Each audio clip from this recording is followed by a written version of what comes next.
It's the story of an American held in a dark Venezuelan prison. Then all of a sudden, they all kind of lined up. They pointed their guns at me. And this is the point where I thought, I'm going to die today. I'm Becky Bruce. I spent a year working on Hope in Darkness, which now has more than 2 million downloads. Find it on kslpodcast.com or wherever you listen to podcasts.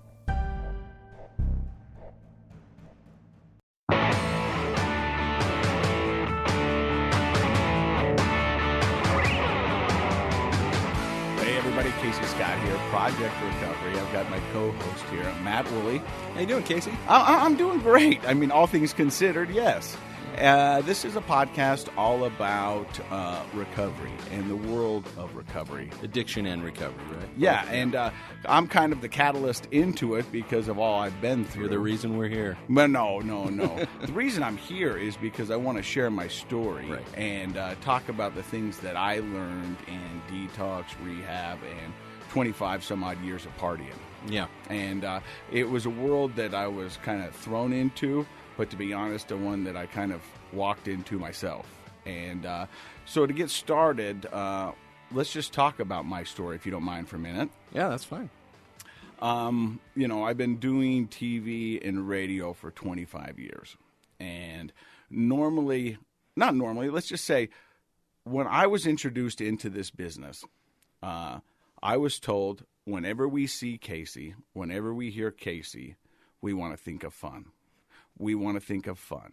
That's what it's about. If we go to Casey, he's going to have something fun for us. Who's telling you this? Well, it was producers, it was program directors, it was hosts of television shows. So they're trying to kind of get you to set up your early career persona. Yeah, and so and that's exactly what it is it's a persona, and it's a character. Now, it's a character based on myself, and sometimes it's exaggerated. Sometimes, it's by nature, you're a fun guy, and you like to have fun, but this is kind of playing a persona for the audience. Maybe. Now, the great thing about me, if I could tell you, the thing about Casey is that if it was good and I did what I was supposed to, good job, Casey. You were supposed to do that. Mm-hmm. If I fail, it's usually magical and it's fun to watch. Mm-hmm. You know what I mean? So I had one of these jobs that was, if I did my job right, I was supposed to. Yeah. If I did it wrong, it was usually comical and there was something to laugh about. Kind of like those kids that do the skateboard fails. Yeah. It's kind of fun to watch. Yeah. But every once in a while they make it and you go, oh, wow, that was cool too. Yeah. You know what I mean? Both ends are great. Yeah. Either way, we were good. Yeah. And so I started in radio at the age of 23. And I always wanted to be in TV and radio because that's what my dad did. And I can tell you in 5th grade, when you're sent home and you're supposed to do a report on what you want to be when you grow up. The next day, everybody comes back, and everyone had doctors, lawyers, nurses, pilots. Mm-hmm. And on my paper, my teacher goes, "Who's that?" And I go, "That's my dad." And he goes, "You want to be your dad?" I said, "Yeah, I want to be my dad when I grow up because I think my dad was the coolest guy ever." Yeah. And so I always wanted to be my dad. Yeah. And so he did TV, he did radio. Up in college, up at Utah State, I was in a fraternity, and I would DJ parties, and I would DJ clubs. And when I started DJing, I was like, this is cool because you were at the party, mm-hmm. but you were kind of like the conductor of the party. You're the MC. Yeah. You could kind of take these guys for a ride, Mm-hmm. I could sit there and go, all right, if I play this song, whoop, there it is. This place is going to go crazy. Yeah. And if I see a girl that's cute, I'm going to play this song because I know how to dance. I can go out there and do this. And so it was fun, and I really started to enjoy it. And so I thought, well, okay, maybe this music thing is the way to go. Mm-hmm. And so out of college, I came down, and I made a tape that sounded like I was already on the radio. It was for a station called Star 102.7. And so was that a fictional station? Or no, it was actually a station down here. Oh, okay. And so I tried to get this tape out, and I went over to the Star Studios, and they said, we're not hiring. And I said, well, let me be a salesperson, and I'll do that until a job opens. And this guy goes, let me get this right. I'm going to take all my time and effort and teach you how to sell, but as soon as an on-air job comes, you're going to leave it. And me being naive, I go, yeah. And he goes, no. He goes, if you want to be in radio, you want to be in TV, then you go do that. Yeah. Don't waste my time and don't waste your time. Yeah. So Well, it's that's pretty good advice. It was great advice. Yeah. And so, okay. And so then I had a friend over at a radio group called Citadel back in the day. Oh, yeah. Yeah. And so, and my dad did advertising. And so I went over to talk to I this was going guy. to ask what your dad does. You didn't Yeah, say. he did advertising. He owned an agency. He was the little guy in the furniture in the R.C. Woolley commercials in the 1980s. Nice. I did Associated Foods, Snow Basin. I mean, he's done a bunch of movies. Apple Dumpling Gang 2. Really? Yeah. Oh. Reuben and Ed. Reuben and Ed. Yeah, he's in Reuben and Ed. That's actually a really good show. Yeah, he gets his nose broken by Nice. Howard Hessman. Wow. Yeah, I had no yeah. idea. Oh, yeah. Yeah, you're celebrity royalty. Yeah, he's got like libraries full of leather-bound books. I've seen him eat a whole wheel of cheese once. Wow. Yeah. It's impressive. Yeah, it is impressive. So I went over to Citadel, and we made a tape that sounded like I was over there, and I was gunning to be on the end. And so I do that, and back then I used to smoke cigarettes, and this guy was going out back, and I said, hey, do you mind if I join you?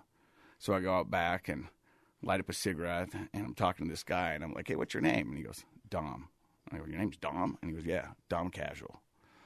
I said, hey, what's going on, Dom? And I was smoking a cigarette, and he goes, what are you doing? I said, well, I'm trying to get a job, on the radio. He goes, do you want to be overnights? I said, what? And he goes, yeah, you work from 12 to 6 in the morning.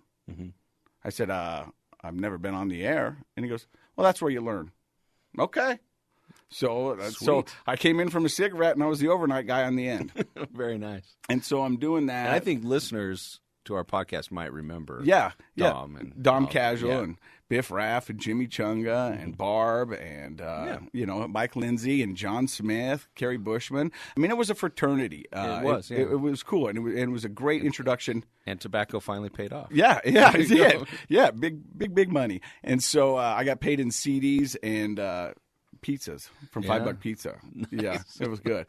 But then I met Chunga and I met Mister, and I was their producer, and I did a lot of work for them. And that's where the Casey persona really kind of started to take hold. And so I've never been shy. I'm not afraid to go in front of a group You're of people. definitely not shy. Not afraid to knock on someone's door or do this. So when they needed somebody to do that, I was the guy. I was like, yeah, sure, I'll do it.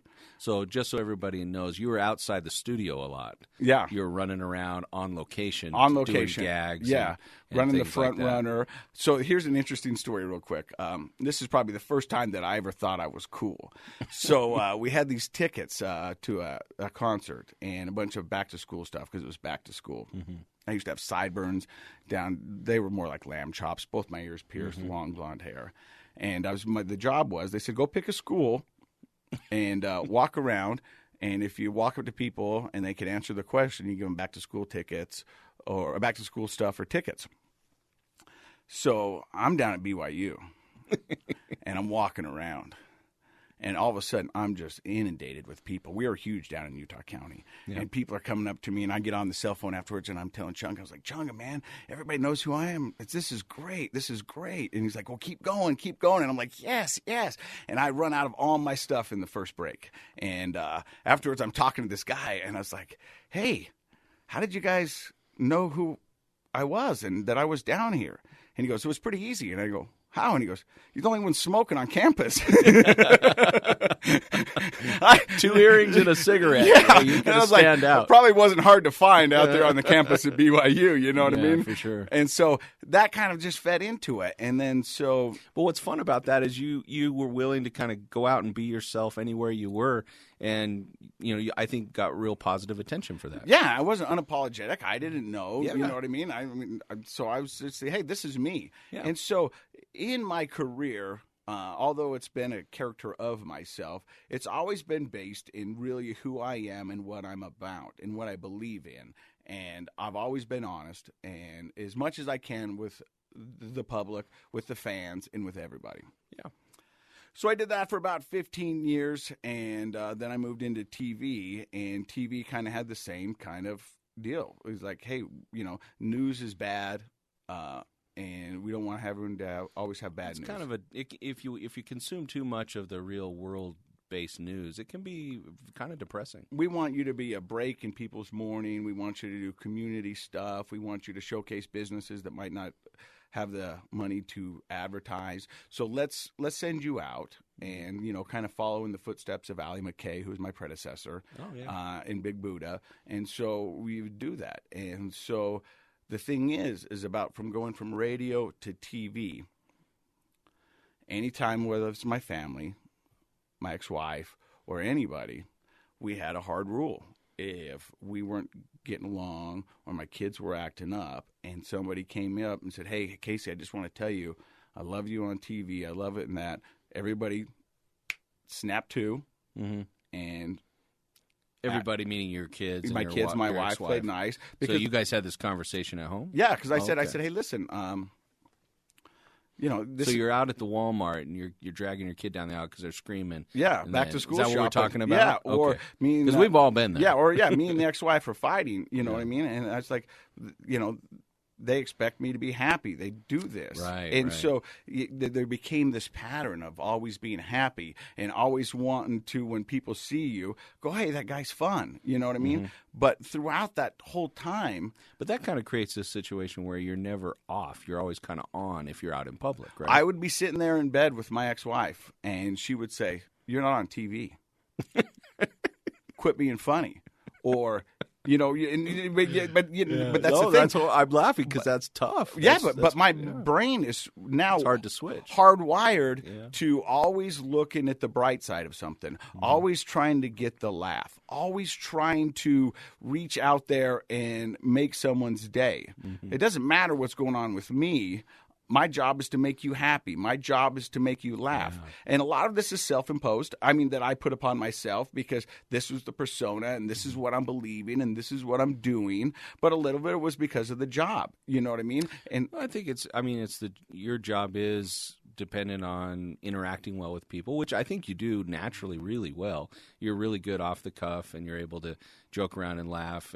But like you said, that became kind of your day in, day out, even when you were with your kids. So it's probably hard to switch out of that being kind of centered around, well, how do I feel about things? Right? And it goes back to the radio and TV days. We'd sit in meetings and have consultants come in, and they would sit down and they would tell you, and they go, "Listen, people are tuning in to have an escape from their life, from their reality. They're going to a job they don't like. You're sitting here playing music and telling jokes. People are envious of your situation. What they don't want to hear is that you're going through a divorce or that you're having a bad day." Right. People don't want to tune in to hear you having a bad day. If they want to hear a bad day, they'll look in the mirror or they'll, you know what I mean? So it was like always trying to be upbeat. And now we worked in a radio station where there was three of us in the room at the same time. And trying to get three people always happy, always at the same time. Oh, yeah. A little unrealistic, but that was the job. That's what you signed up for, 4 hours a day. And there's some people that are really good about being able to do that, and I like to pride myself that I was one of them. Yeah. Regardless of what was happening, I knew that for those 2 hours, those 4 hours, I could give you what you want. Well, and just, from the listener side of it, as a commuter driving into Salt Lake, going to work, going up to the hospital, getting ready for my day, working with patients, I listened to that particular morning show, and it was brightening. It was nice to be able to hear you guys joking and laughing and kind of wondering what kind of shenanigans is Casey going to be up to this morning. And people arrive at work feeling a little boost, a little lift, even though they may have kind of a heavy work day ahead of them. So and I know you knew that. That was part of the job. And that was one of the benefits of the job that I really love, and is the fact that you would get these emails or, someone would write you a letter, because back in the days, it was early infancy. Well, now what's a letter? No, yeah, a letter. But they would say, "Listen, you really helped this morning show. You don't realize how much it helped us out. Yeah. How much it got us through a dark point. I was driving my kid to chemo every day, and this was a way to make him laugh, and this was the only part of the day that he laughed, and there was a responsibility that you felt, that you wanted to make sure you gave him those. And we've talked about the fact that means a lot to you. It means the world to me. That's why I want to do this. That's why I want to be honest and let everybody know what's going on, because I still love my job. I still love that I'm able to do this, and I want to be honest and let everybody know what's kind of going on and kind of set the scene to where what happened to me happened to me. And if this helps by sharing it, then that's exactly what I want to do. I think it absolutely does and will, because of all those years you've built a lot of trust with people here in the area that have listened to you and have, enjoyed kind of being your friend, even though they've never met you.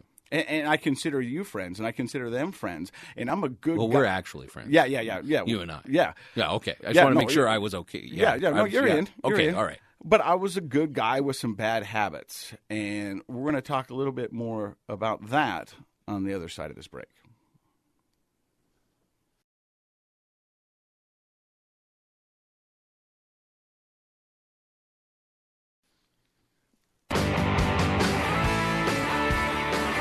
Welcome back. It's Casey Scott and Dr. Matt Woolley. How are you, buddy? I'm doing great. Having a good time. Part deux. Are you ready? That was very French of you. Of the Casey story. Yeah. So as I left you last time, I was saying a good guy with bad habits.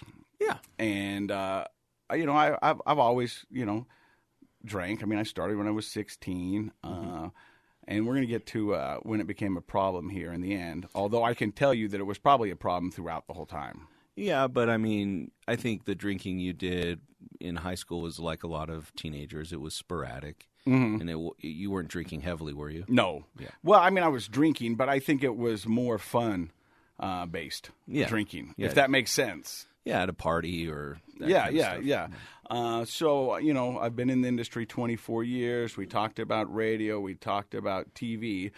And we talked about kind of that I was always on.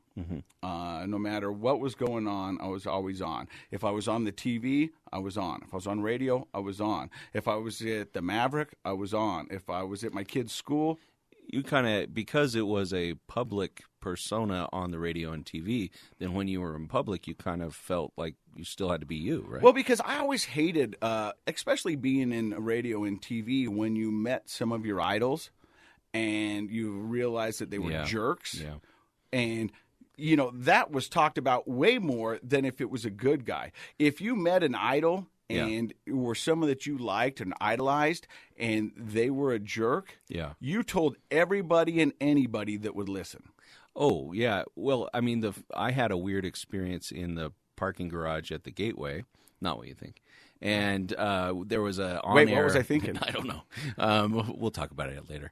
But there was an on-air person on TV there, just doing his thing, and I was about to point out to my son, like, "Oh, look, that's so and so," and I, that's about all I was interested in. But hey, that's and at that same time, this like younger person came up and asked for like an autograph or something, and he blew that person off and kind of said something rude and walked off.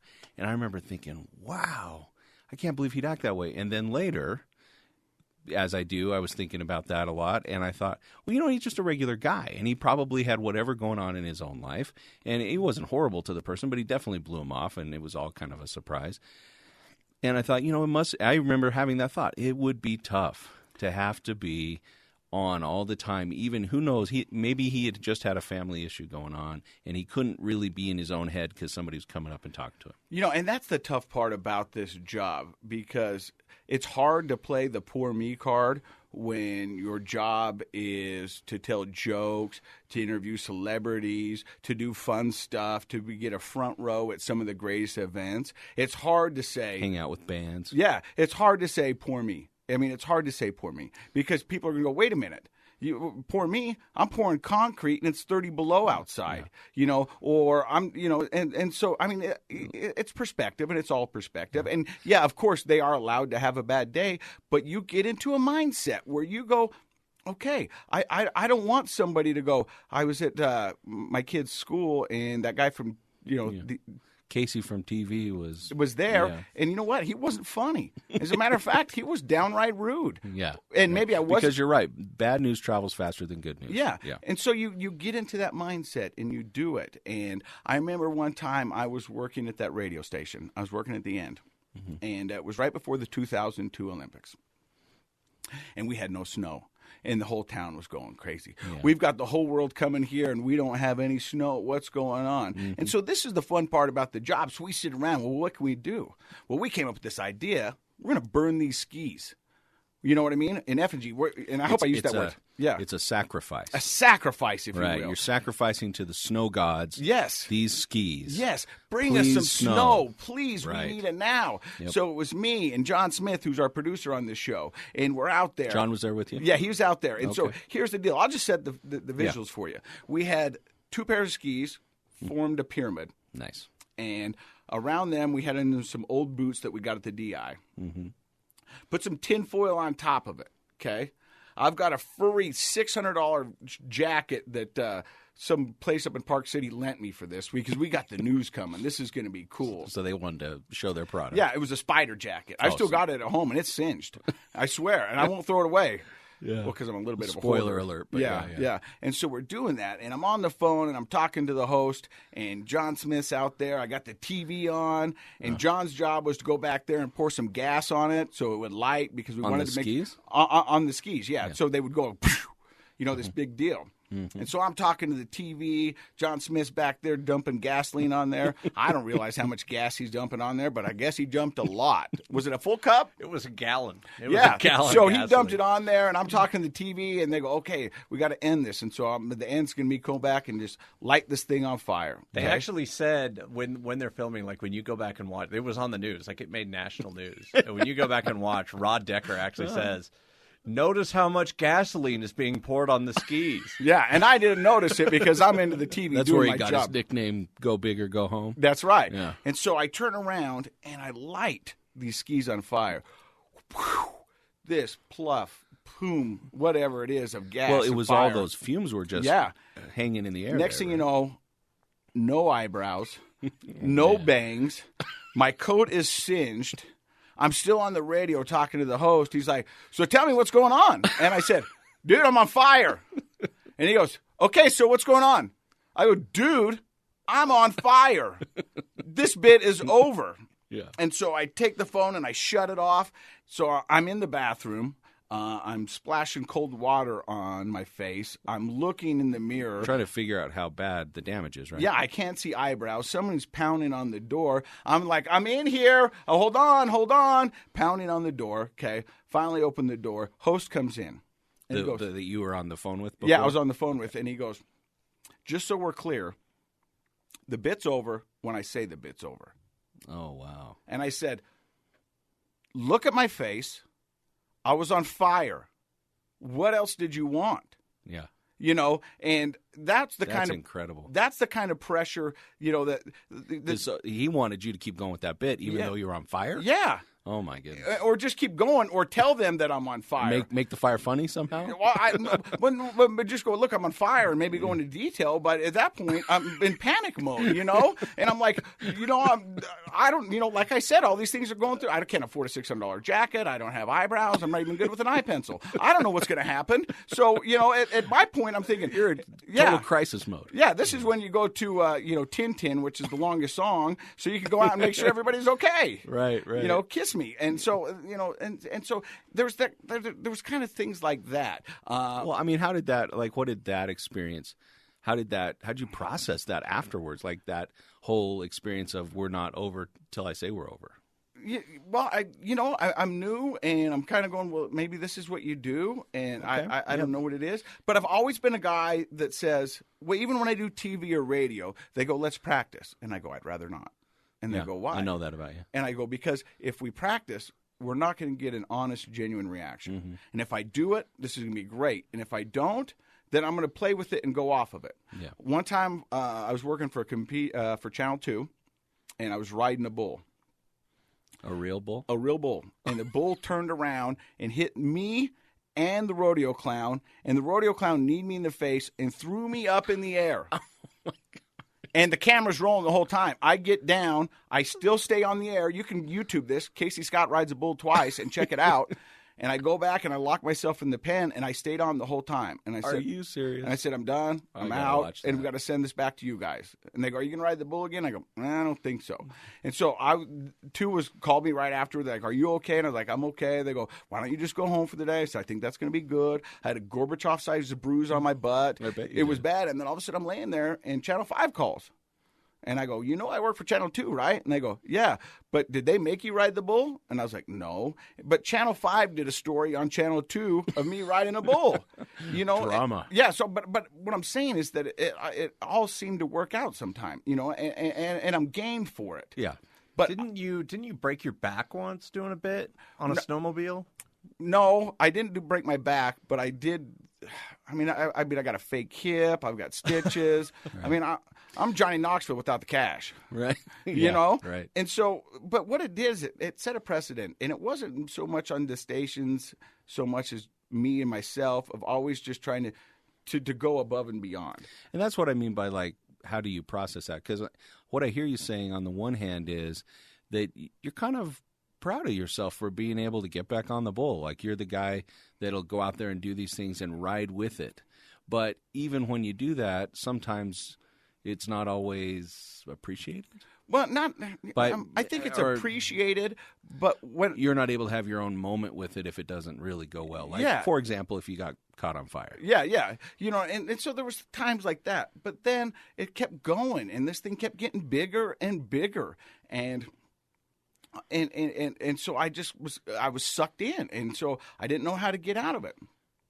And then all of a sudden, you're tasked with being funny every morning. Yep. And then I get kids. I get married.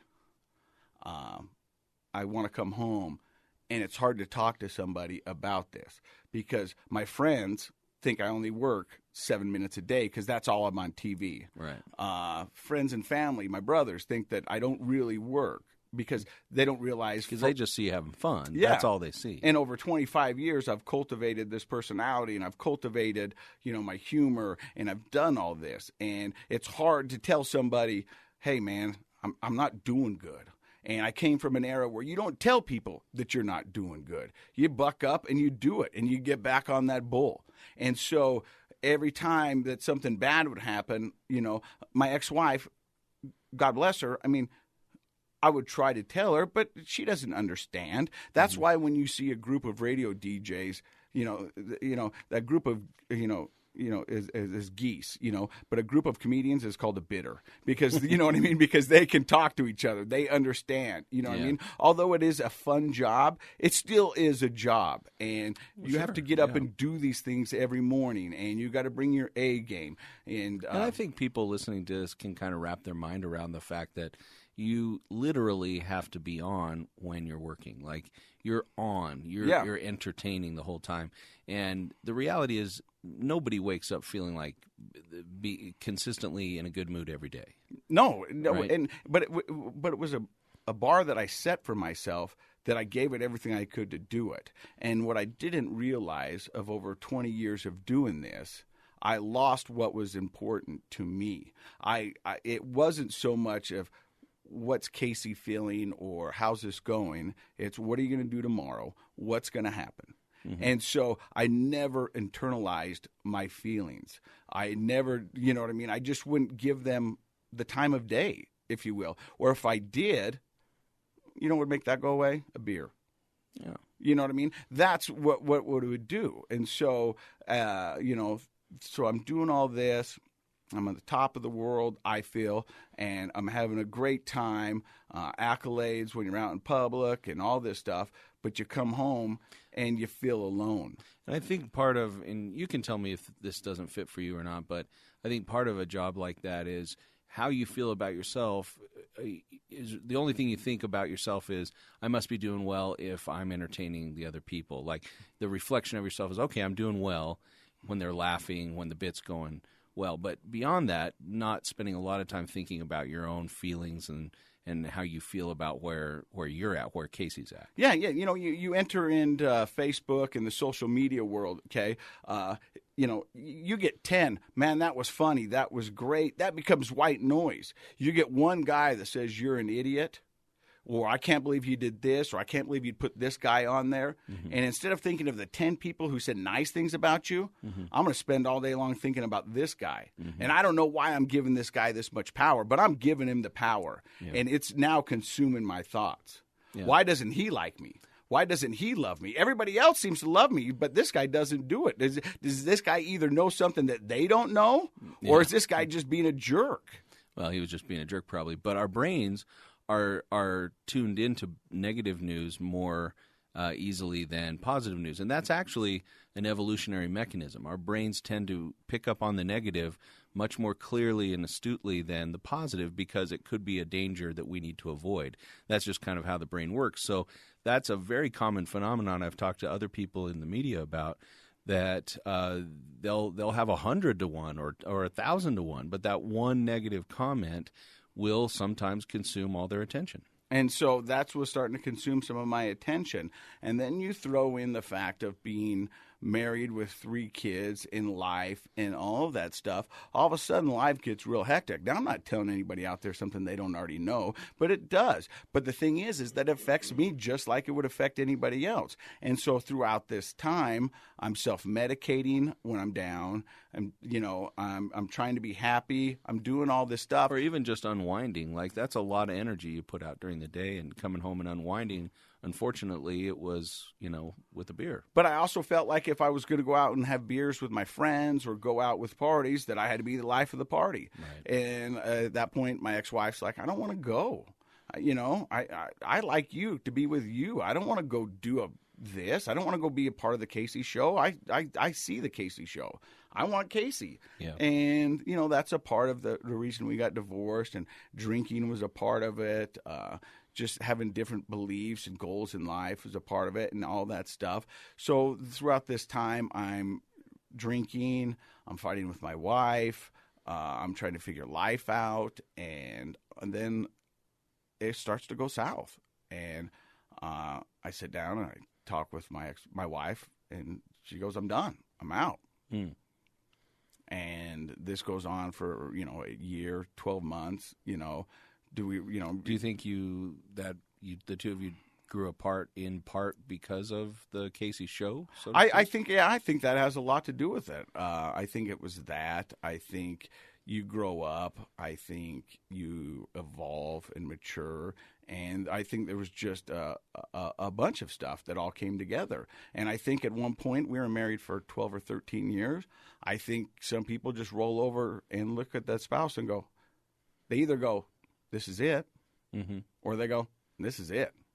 You know what I mean? Yeah. And go, either I'm in for the long haul, or I think I want something else and I want something different. And she wanted something different. And I don't begrudge her that. I mean, because listen, this is her life too. Sure. And I don't want anyone to stay because out of obligation. Right. You know what I mean? We only get one of these. Let's be happy. And if you're not happy, I truly want you to be happy. Did you ever feel that way too? I think so. Yeah. You know what I mean? I think certain things, without getting in too much, or without having her say in it, I think, there was definitely some of that. It was kind of to some degree, a mutual thing. Yeah. And I think I was self-sabotaging, making it easy. And then you get into this vicious cycle where you're just drinking. And at first you're drinking to forget your problems. And then the next day you're drinking just to feel normal. And then you just get in this circle that you can't get out. So flash forward, I get a divorce. I lose a job from drinking. The TV job. Yeah. I lose, respect for myself, respect for colleagues. I had some close coworkers leave, and I'm not giving you excuses. And by any means, what I did was not anyone else's fault, but my fault. It was me. It was totally me, 100%, and how I dealt with it. But you're never taught really how to deal with feelings. You're never, life is kind of write it as you go, and so that's what I'm doing. And the whole time, I'm just trying to do the best I can with what I know. There's not a playbook for life. I mean, for some there is, but for me, I wasn't given a playbook. I was given a set of guidelines and a set of rules by my parents, by my community, and stuff like that. Yeah. But I did deal on some of the hard stuff. How to deal with the specifics as they come up, that's a different story. Right? I was doing the best I could with what I had. And I can tell you now that this wasn't the right way to do it. And so I get it all back. And I get a job at Channel 5. And for a while, I'm doing good. I'm doing good. They're believing in me, and everything seems to be good. But had anything really changed in your ability to deal with stress? Like, had you found a new way to do it? No. That, like, you hadn't investigated a new way to... No. I just found a new place to play, and I found new people to surround myself with. And this came after the divorce. After the divorce and after losing the job at Channel 2. Yeah. And so I was doing good, and everything seemed to be going swimmingly, and everything was cool. Well, this is kind of Casey 3.0 because you'd had the radio version, you'd had TV, and now we're on to. But like you, one of the things I want to ask you, I want to know your opinion, is you had mentioned earlier, we grow up and we mature, but do you think there were parts of you that didn't really mature because you didn't have the tools to do the self-introspection? You were drinking instead of... Without a doubt. Instead of growing that part of you. Part of you, we get older, but do we get wiser? And I think wisdom comes with that self-introspection and change, right? And I never did really self-introspection. I didn't do much of that. I'd spent 20 years in an industry that I was applauded for just being me. You know what I mean? And they maybe didn't really want you to mature. Maybe not want me to mature, or I'd like to think, and I know for KSL, had I come to them and said, "Hey, listen, I know on the outside I'm doing all right, but inside I'm drowning." You know what I mean? I don't know what to do, and and I think there's people here and there's people around that saw cracks, but I would tell them I'm okay, I'm fine. Yeah. If I ever say I'm fine again to my mom, she is gonna lose it. Yeah, because she'd always come up to me and say that, and I go, it's fine. And I would say that just to appease you, to get you off my back, because I didn't want to sit there and do the self-introspection. I didn't want you to tell me what's wrong with me, because you don't know me. You don't know what it's like. You don't know what this pressure's like. You can know. Well, and there's also what you've already said in this episode is it's hard to explain how there is pressure and difficulty in a job where everyone thinks you're just having fun all the time. Yeah, boo-hoo. You right? know, you get free food. You get to go to concerts. You get to ride the lagoon rides for free. Yeah, you get run over by a bull. Yeah. Come on, good times. But there's that kind of stuff. And so, towards the end, I'm doing my job in the morning, and then I'm going home, and I'm sitting alone on my deck drinking beer. Yeah. And that's it, and I don't know what to do. And this became a daily habit? Daily, and then, at first you do it just because you want to get out of that negative space in your head. And then it numbs it for a while. And then you wake up in the morning and you go, okay, I'm not going to do that again. And then you go do your job, and then you sit around and you go, man. And the next thing, before you know it, you've got a beer in your hand, and you're doing it. And it just becomes this vicious cycle, and you're going, and you're going. And then next thing you know, you're on your back in a field with a wrecked truck looking up at sirens and wondering where your life went. Where did my life go? Tune into the next episode.